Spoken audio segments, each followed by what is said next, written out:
Hello dear students, today we are going to study about class 6th NCERT history books, which is chapter 4.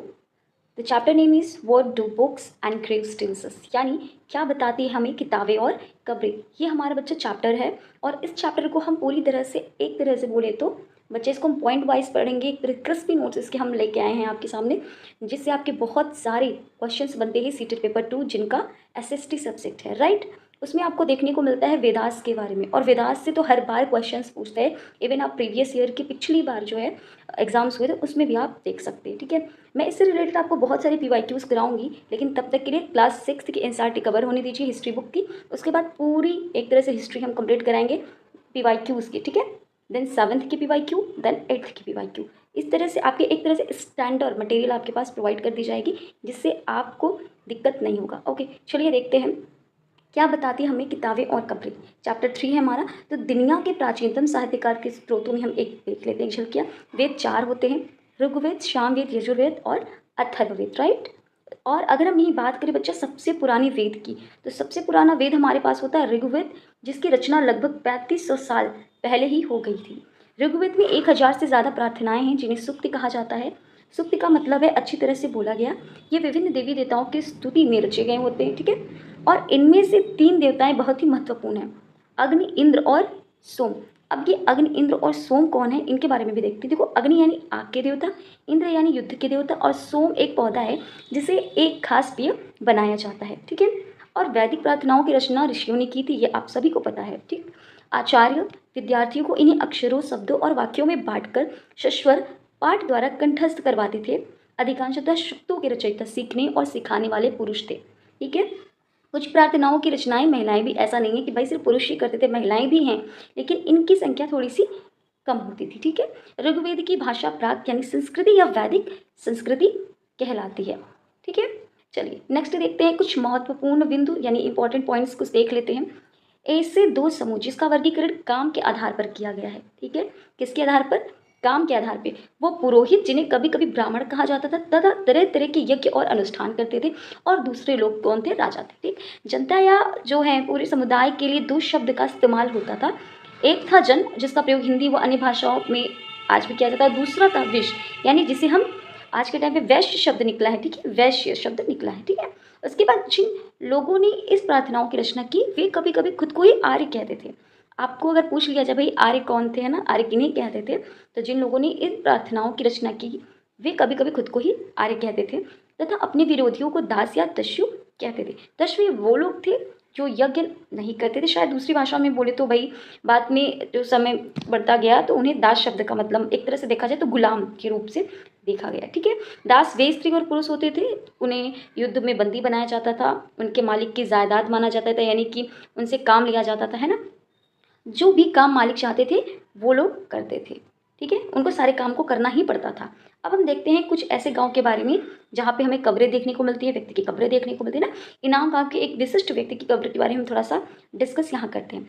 तो इनाम गांव जो है, इनाम गांव यह भीमा की सहायक नदी घोट के किनारे एक जगह है। इस जगह पर 3600 से 27 साल पहले लोग रहा करते थे।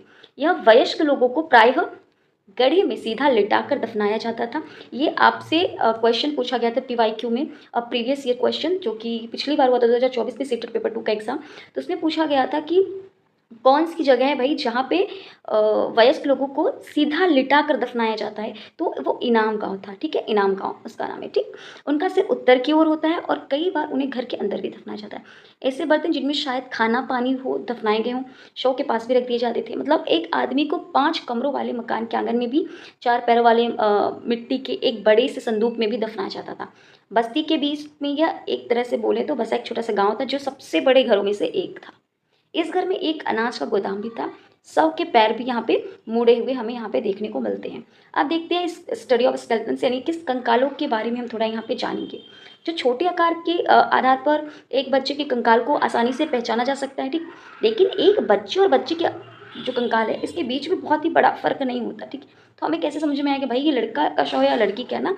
तो कभी कभी लोग कंकाल के सीधा मिले सामानों के आधार पर भाई अंदाजा लगा लेते होंगे, ये सोचते होंगे भाई हो सकता है इसके साथ गहने रखा हो तो ये महिला है ना। लेकिन क्या होता था कि उस टाइम पे भाई बहुत सारे पुरुष भी आभूषण पहना करते थे, तो इसलिए समस्या उत्पन्न होती थी कि भाई ये औरत है, आदमी है ना। तो इस किस बेसिस पे यहाँ पे देखा गया कि कंकाल का लिंग पहचानने का सबसे बेहतर जो तरीका होता है क्या होता है, उसकी हड्डियों की जांच होती है।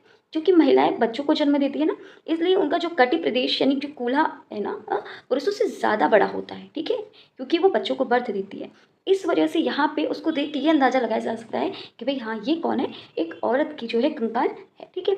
आज से लगभग 2000 साल पहले चरक नाम के एक प्रसिद्ध वैद्य हुआ करते थे, जिन्होंने चिकित्सा शास्त्र चरक संहिता नाम की भी एक किताब लिखी थी। आपसे किताबों में बहुत सारे क्वेश्चन आ जाता है, तो पूछ लिया जाता है भाई चरक संहिता किसने लिखा है, तो चरक नाम के जो प्रसिद्ध व्यक्ति उन्होंने ही क्या चरक संहिता लिखा है।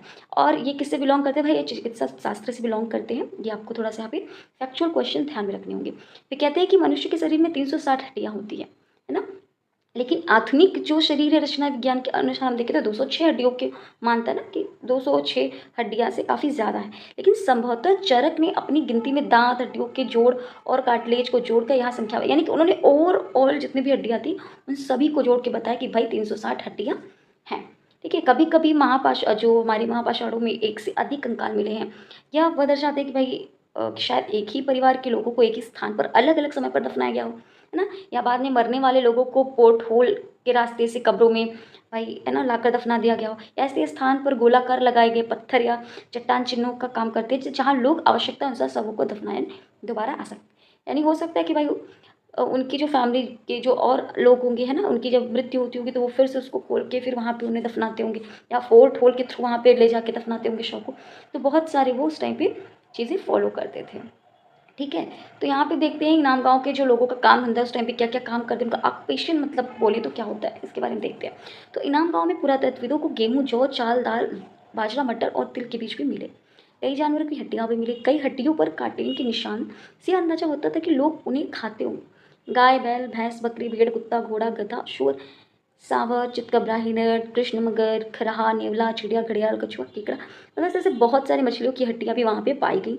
ऐसा साक्ष्य मिले कि भाई हो सकता है वहाँ पे आंवला, जामुन, खजूर और भी कई तरह की जो रसभरीरे जो रसभरियाँ होती है ना, तो वहाँ पे उन्हें देखने को मिला, ठीक है।